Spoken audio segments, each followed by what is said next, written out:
I'm going to start by reading an Indigenous land acknowledgement. You all may have seen something like this before. This may be your first time ever seeing something like this, but we want to start this way because we recognize that in Charlotte, we often begin our conversations from a point of privilege. And so we want to pause for a moment and give honor, celebration, and recognition, not only of those indigenous peoples who occupied this land, but also for those who were enslaved and indentured in this land to make Charlotte-Mecklenburg the county that we know. So I will just read this out loud. By 1550, long before the arrival of the first permanent European settlers, more than 100,000 Native Americans were living in present-day North Carolina. These natives are represented in 30 different ethnic groups across the state. 4 of these, mostly Catawba, and smaller groups of Sugaree, Waxhaw, and Wateree, were the primary inhabitants of the Piedmont region where Charlotte is currently centered. If this is your first time seeing a Indigenous land recognition, please know that we do this to hold space and honor the land in which we are currently residing, and to also consider those peoples who may or may not be well represented in our spaces, but are absolutely integral into the space that we occupy now.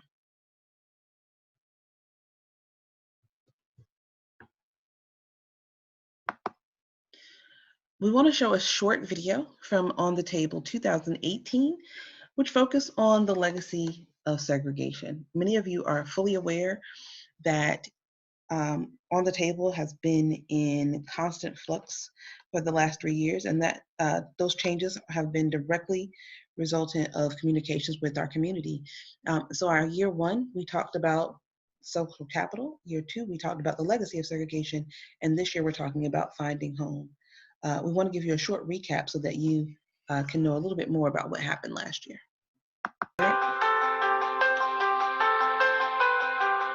Some years ago, people made an intentional choice to segregate this community. We are making an intentional choice to do the opposite, to bring our communities back together. On the table conversations are important because they're uncomfortable. And when things are uncomfortable, it lets you know that there's a problem that we need to work on. It really provides a lot of opportunities to overcome why it's uncomfortable. Allows you to at least start to address what some of those problems are. Once you're aware of what they are, then you can start working on solutions.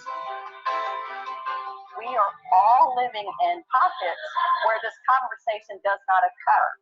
On the table is such an important way for us to be reminded that the powers that be that makes people feel like they can't have any control to do anything on their own, conversations like this make us realize we are all the power to be, and we can do something.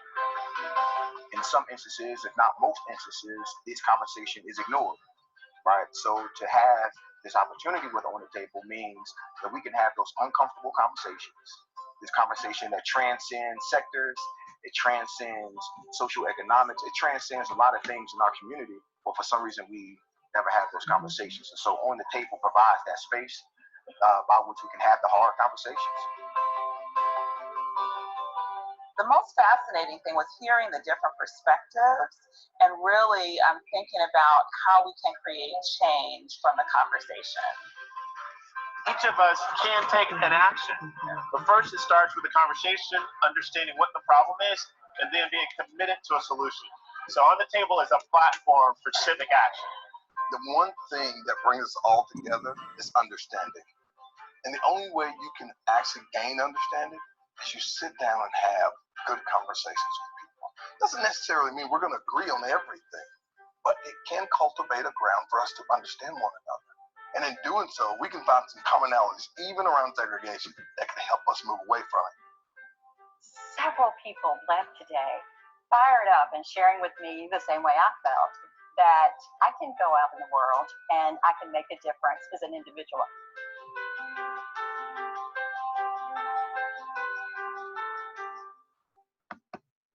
And thank those of you who were able to hear the video. We are going to put the link in the chat, and this video also lives on the website.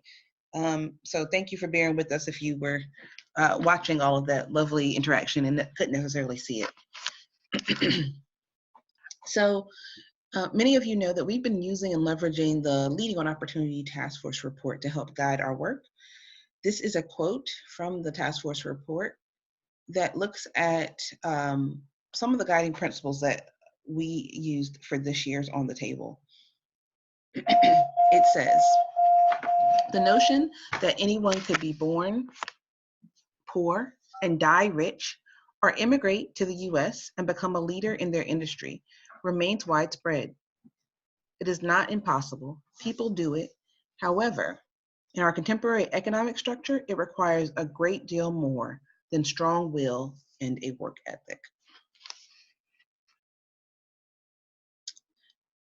Does anyone have any responses to that quote?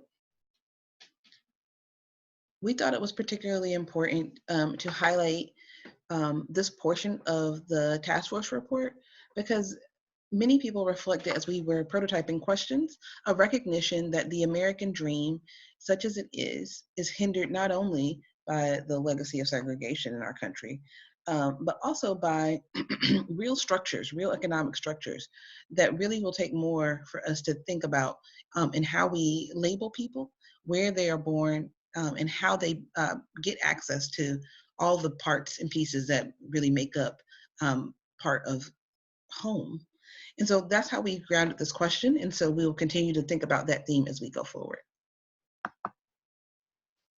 So I'm really interested in who's on the call with us today.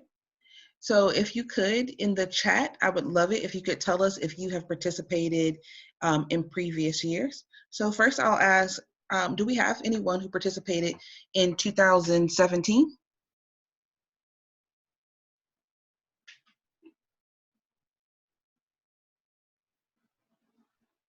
Okay, so Wendy, hi, how are you? Hannah, thank you for telling us that you participated. We have anybody who participated? Oh, hi, Shannon. We have anybody who participated in 2018 around the legacy of segregation? Oh, one more time, yes. So many of you actually participated twice. Oh, hello, Diane, how are you? Hi, Ashley, of course you did. And then Tina, hi, Ruth. So it's a pleasure to see that you all are still engaged with this. As you can see, On the Table has been pretty dynamic. There's been all kinds of people participating, and we are really hopeful that this year we have more participants than ever. We're gonna try one more thing with the sound. Let's try one more thing. All right, can you all hear me now? Just please quickly put in the chat box if you can hear. Everybody can hear now, great. Okay. So we're gonna move into thinking about this year's theme. So as we said, in 2017, some of you may have been participating with social capital. In 2018, you may have been talking about the legacy of segregation. And this year we're talking about finding home. Where do I belong?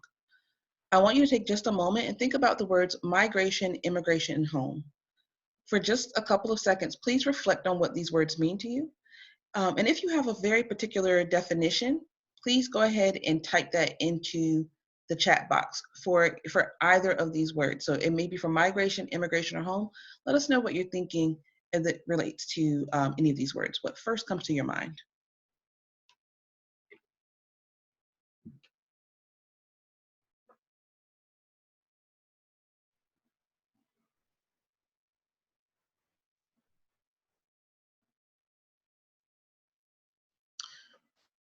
So we've conducted these trainings about 3 times. And as we've gone through this process and thinking about how we define migration, immigration, or home, we've gotten lots of responses. Some of those responses relate to safety. Some of those relate to the structure of home, are really feeling like they're seeking home in Charlotte. And thank you for Wendy for thinking about like what the difficulty is as an outsider. If you're coming into the community and you feel like an outsider, how do you become a friend to the community? How do you feel like you are engaged? And for Diane, thank you. It's again, we did hear a lot about safety, and we also heard a lot about family. At our last training, someone also said, well, how am I connected to land and activities as well? So when we think about the word home, there's often some tension there around the ideas of safety and whether you feel connected and grounded. What about migration? Anybody have a reflection on migration?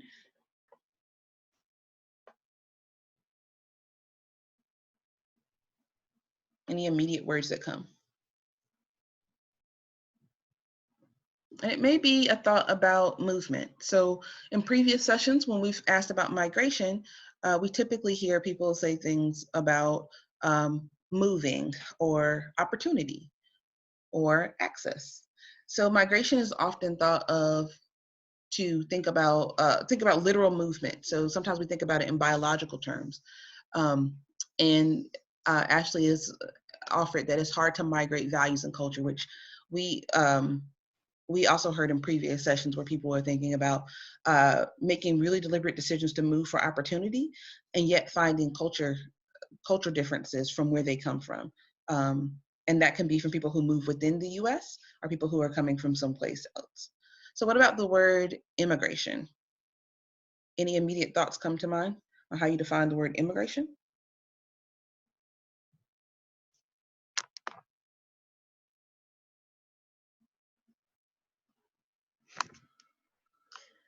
This is interesting. We don't have too many people responding about immigration, but I'm really curious about yes, a lot of times immediately people think for immigration around real huge shifts in population or demographic change or coming from another country. We have a notation here, like with the exception of Native Americans, we've all been immigrants. Some other trainings we've had, people have talked about the discomfort and risk associated with immigration and the challenges of shifting with cultures and movement. The reason that we ask these questions is that we're actually asking for us to really consider what it means for us to be grounded here in Charlotte-Mecklenburg County. And so I would really ask us to think about when we're typically in social settings or in group environments in Charlotte, we often say things like, who in the room is a native Charlottean? And we ask people to raise their hand.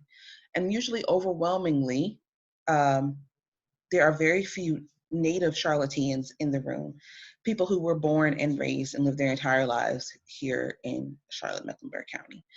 And so we ask that question because we really want people to start thinking about how we use the words migration, immigration, and home, and who is here in Charlotte-Mecklenburg County, who has moved to Charlotte-Mecklenburg, and who is trying to carve out a space and make Charlotte-Mecklenburg County their home. What does that look like for us?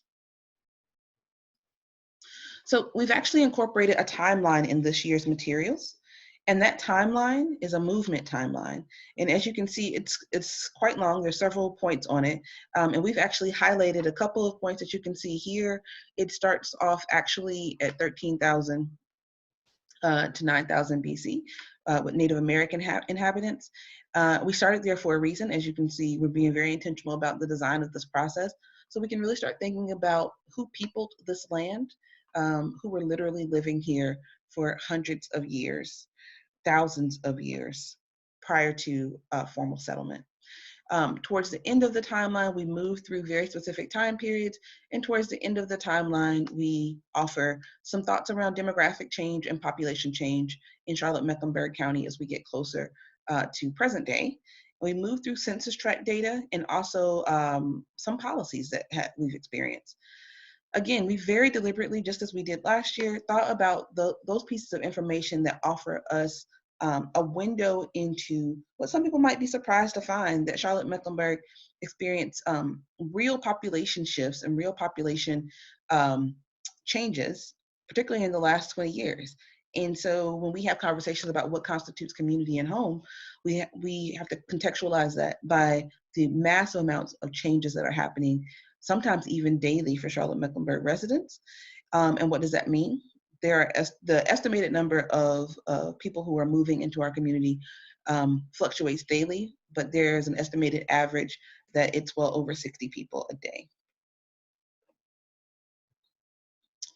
So we're trying to have a conversation around this, and what does it mean to really talk about finding home in a community where there are a large population of people who have moved in to the community and are literally trying to make a home for themselves, their families, and other key people who are involved in their lives. So we've asked that as you're hosting this conversation this year, that there are some particular things that you do as a facilitator.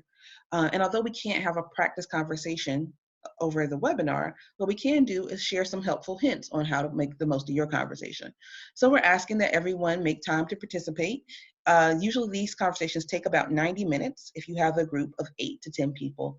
So if you're a host, we ask that there be about one facilitator per 8 to 10 people. So if you're a partner on the call with us today, you probably have previously hosted in rooms that will allow you to see all 100 of your guests.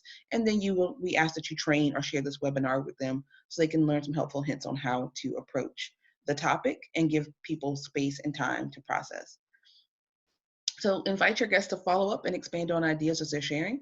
So you all are even sharing with us in the comments as we're going forward. You're asking questions and we're trying to listen really carefully to what you need.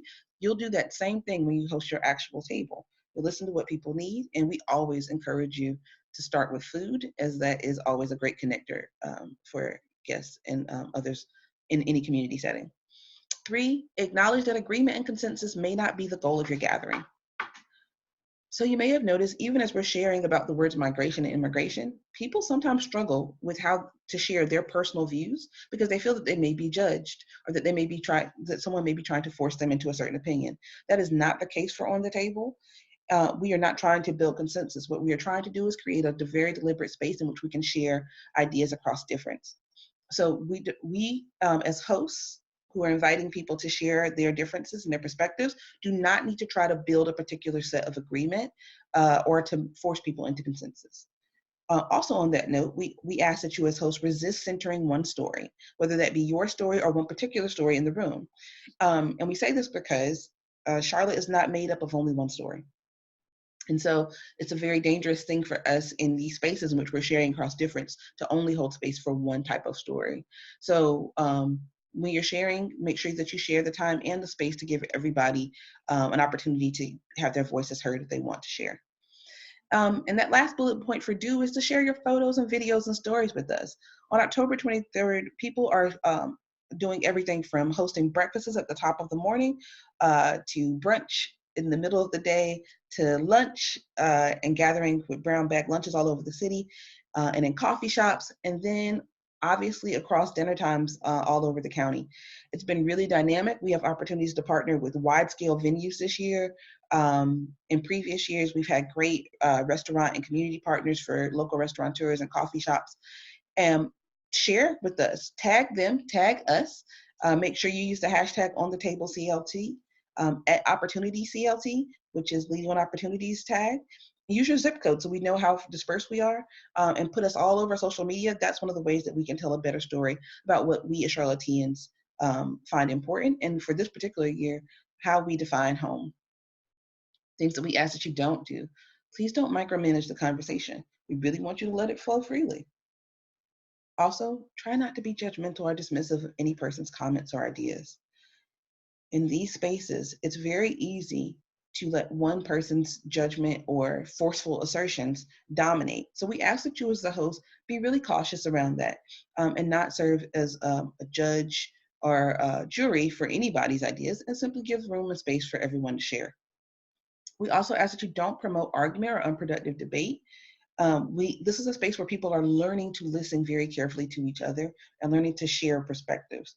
So this is one of those great times where you can share and learn how to build that listening muscle that some of us as adults don't get to try out as much. You can also ask us questions at any point during the day or leading up until that day. For instance, if you're listening to this training now and you might be saying to yourself, hey, I really think I need a face-to-face training. Don't worry, we have one offered tomorrow at 2 p.m. at Levine Museum, and we'll have additional trainings on September 25th and October 16th. So when we say model table, we often give an opportunity for participants to share in a table and learn. Here's what would happen. For the tables, you want to give a space for everyone to arrive. And what we mean is we often use expressions of mindfulness and presence, but in this particular case, we need everybody to literally arrive and feel the sense that they are ready and willing to have a conversation around finding home. We know that the word home generates all kinds of feelings. Oftentimes, it gives a sense of belonging, but for some people, it's a question of safety. For some people, it's related to community. And it always usually resonates around this idea of relationship and how do we relate to each other. So that's why we start with the land acknowledgement and we acknowledge Charlotte's original inhabitants. And we reflect silently about what makes Charlotte-Mecklenburg home for us. There's a couple of moments here as you as the host, you'll see brackets beside your host kit where it says, take approximately 10 minutes or take 30 minutes. This is our cue to you about for how long this should take to do this entire process. So you can ask some of these questions here that are built in at the bottom as starter questions to get everybody thinking about and reflecting on the things that they are seeing around them. One, thinking of a time where you've either felt connected or disconnected within your community. What creates a sense of belonging for you? Why do you feel you belong here? And thinking about the changes in Charlotte's demographics. Who belongs here now? And so what will happen is you'll give everyone in your group a chance to respond to that and to introduce themselves and to just reflect on the word home. And you can also offer them a moment to reflect on the words migration, immigration, and home as well to get yourself started in that conversation. The next portion is around movement and belonging. And when you ask these questions, you'll see that we're moving through this conversation of migration, immigration, and being a native to Charlotte. What does it mean for us to tell a story about who we are and how we tell that story, how we fit together? We encourage you to use the timeline as you're doing this process. So laying the timeline out in the center of the table and ahead of time, allowing people to look at it, point to it, investigate it, ask questions to it, will make for a more rigorous conversation and also will diffuse any tensions about those people who may say, I've never thought about this question before and I have nothing to say. You can always point to the timeline as a host and allow them to reflect on what their needs might be related to some of the changing demographics as demonstrated in the timeline. You as the host, we also have built in some prompts for you that are very, very explicit. So we don't want you to feel that at any point that you don't have some ways to lift up connections within your group and ways to ask some probing questions. So you might say, what makes you feel welcome in a community? Thinking about all the different parts of community. Again, these prompts are designed to help people think about how they define community. So it might be places of worship, school, work, neighborhood, or even family. And then we ask them to describe home.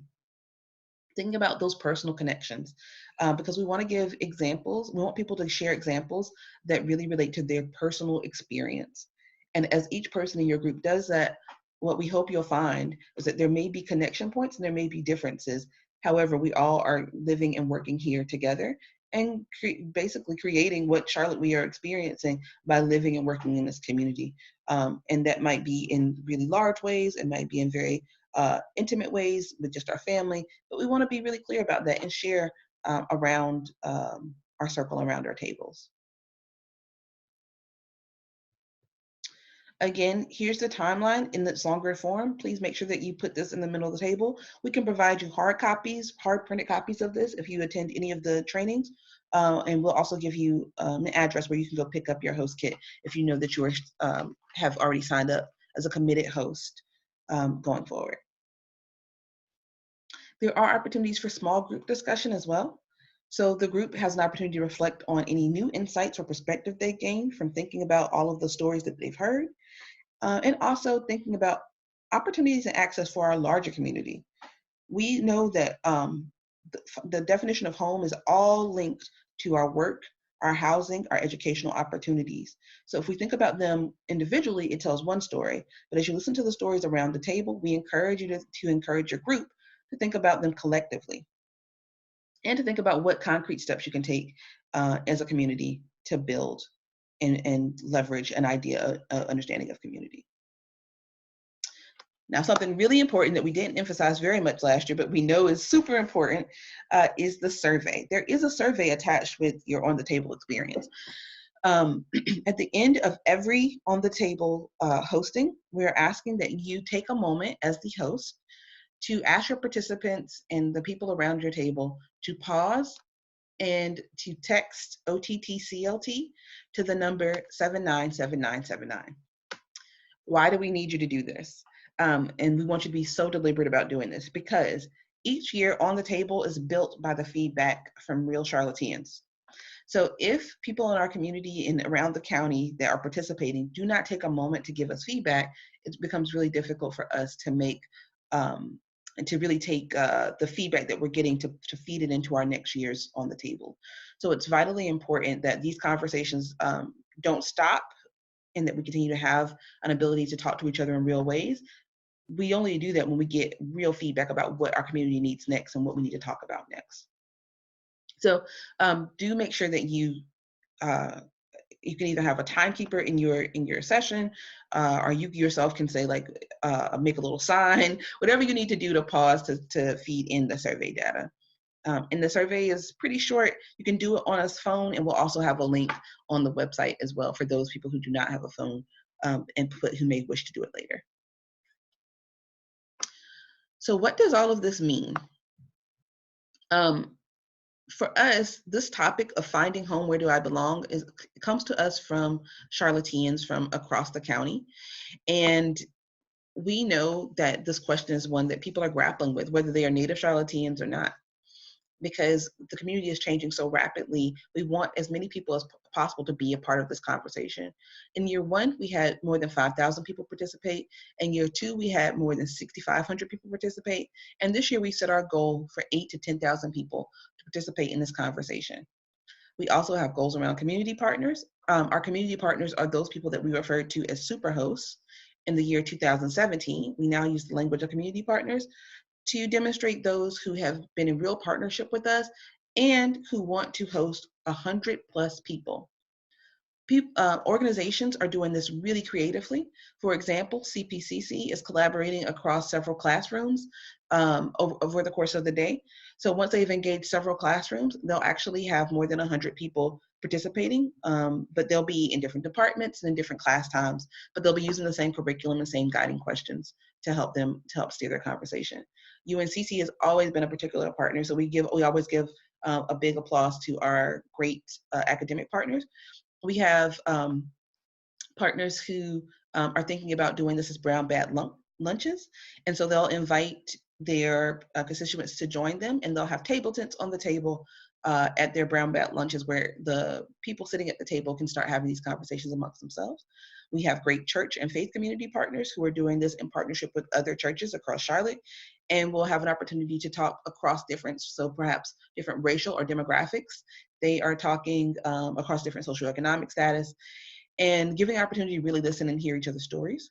We have bilingual congregations and bilingual cultural and community centers who are also participating. So we, again, appreciate and applaud our houses of worship who are participating with us. We'd love to have more community partners who we know also are trying to help their, more business partners and as community partners who we know are also trying to help settle and find home for those individuals who have moved to Charlotte as a result of a business or career opportunity. We have 10 open tables slotted for this year, which means these are tables that anyone can attend.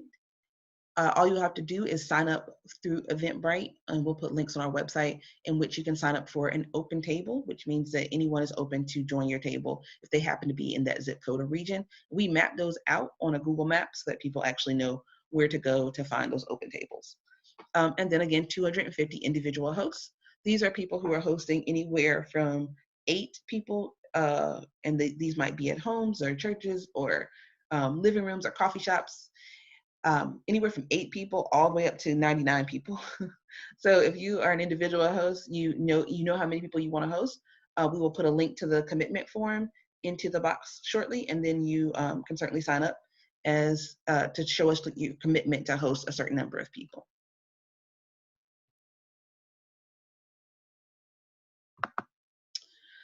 We really appreciate our host partners. These community partners are already confirmed, and we've had a great number of sponsors this year as well, so we wanted to give them some kudos and applause. And we've had a number of location partnerships, and we really appreciate them as well. Faith Memorial Baptist Church was where we hosted our first open event in partnership with Leading on Opportunity. As we said, they have been fantastic community partners and have allowed us to work in a way that we have never had the capacity to before. We hosted that with Lakeview in their community development initiative.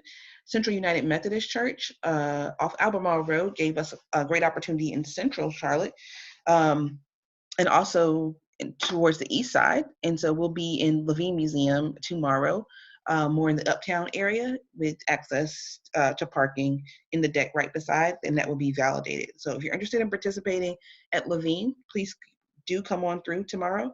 You'll have an opportunity to see a model table as well. So here's our social media minute. If you are on your computer and you thinking about a great opportunity for your table, please feel free to tag us as you're getting off of the webinar. We have a couple more slides, but we want you to take a minute to think about like what your table will look like, whether you're going to host it in your living room.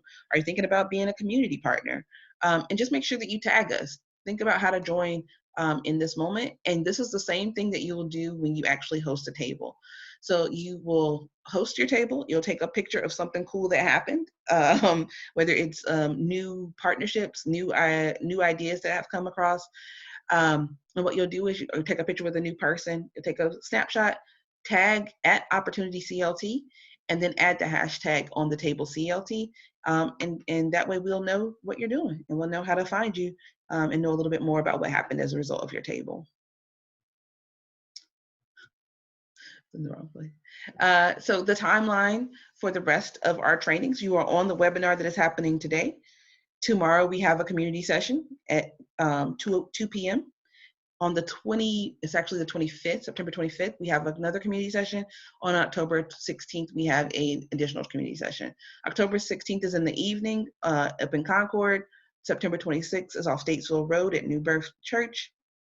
And the 11th is at 2 p.m. at Levine Museum of the New South. If you received an email about this, you would have received some of the links to those trainings, and they also live on the website on the tableclt.org. And just to be clear, I hope you caught that our big day is October 23rd on Wednesday. Mark your calendars. That's the day that everyone will be participating all day long.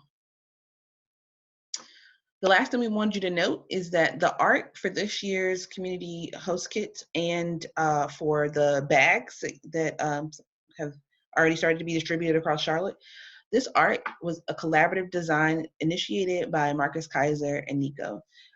These are well-known artists. One happens to be a native Charlottean and one happens to be an immigrant. We asked them to partner to help us tell a story around all of the ideas that they heard as they listened to our prototype sessions. So they sat in and among community and listened to those stories, and then they co-designed this art piece. So in it, you can see that there are lots of stories to be told and lots of ways to look at this. A print of this art piece is actually included in the host kit bag. So if you are interested in receiving your print and postcard that helps us spread the word, please do. I'll show you the information about how to stop by and pick one of these up at either a training session or at Leading on Opportunities offices. We also invite you to officially sign up and confirm your partnership. So if you signed up for the webinar today, this was an opportunity to learn more.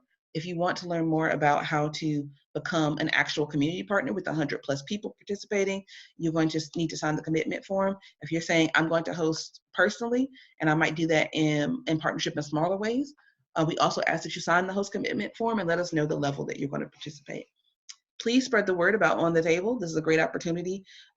Those of you who participated in the past know that it can be a lot of fun, great way to stay connected in the community, and offers us an opportunity to have conversations that may or may not seem very difficult in other contexts, and to do these in ways that are very special and uniquely connect us to our community. So we're inviting you to spread those words, invite other people to training sessions as well. If you're considering being a sponsor, and you may say that you want to help us spread the word in other ways, please get in contact with us by emailing onthetableclt@gmail.com, and we will be in contact with you as soon as possible. Where do you pick up your host kits? Leading on Opportunity has been kind enough to offer us a way for you to pick up your host kit. If you are on the webinar today and you really want to actually have a bag, you can pick it up at 428 East 4th Street. And for those of you in the past who have gotten the bags, you know that the art is printed directly on the bag. And inside that bag are host kit materials, a printed host kit, 2 different prints, and the timeline that you'll need in order to have your conversation if you would like a full printout. Are there any questions that we want to address as before we get off the call?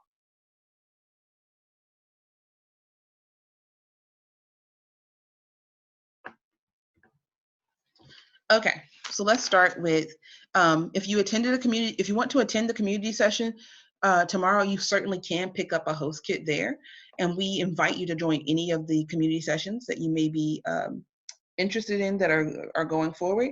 I find that the face-to-face sessions do offer an opportunity to really get connected to other Charlotteans who are interested in this work, and to find possible opportunities to partner with them around what their work and what their ideas are for leading these tables.